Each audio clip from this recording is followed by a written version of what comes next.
അങ്ങനെ ആ പരിപാടി കഴിഞ്ഞ് എല്ലാവർക്കും എടുത്തു. കല്യാണം കഴിഞ്ഞ് ആദ്യത്തെ പെരുന്നാളിന് എല്ലാവർക്കും ഡ്രസ്സ് എടുക്കൽ ഒരു ചടങ്ങ് തന്നെയല്ലോ. ഉപ്പ നിന്റെ ഉമ്മാക്കൊന്നും എടുത്തിട്ടില്ലേ?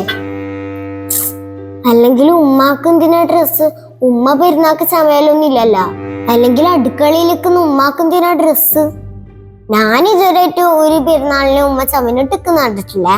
അതെന്താ ഉമ്മാക്ക് ചമനൂടാ? മറ്റുള്ളവരെ പോലെ ഉമ്മാക്കൊന്നും ചമയാൻ പറ്റൂല? പോയി ചത്തോടാ. ഓന്റെ അവളെ വീട്ടിൽ അമേരിക്കാൻ കിടക്കുന്ന ഉമ്മാമ മുതൽ ഒട്ടി കിടക്കുന്ന കുഞ്ഞിക്ക് വരെ ഡ്രസ്സ് വാങ്ങി. എന്നിട്ട് അവന്റെ സ്വന്തം ഉമ്മാക്ക് വാങ്ങാൻ പറ്റിയിട്ടില്ല. ഉപ്പ ഓർത്തിട്ടില്ല. അതാണ് ശരി. ഓൾക്ക് എന്തിനാണെങ്കിൽ ഡ്രസ്സ്? ഓളായിരുന്നു പെരുന്നാക്ക് ബിരിയാണി വെക്കല്ലേ.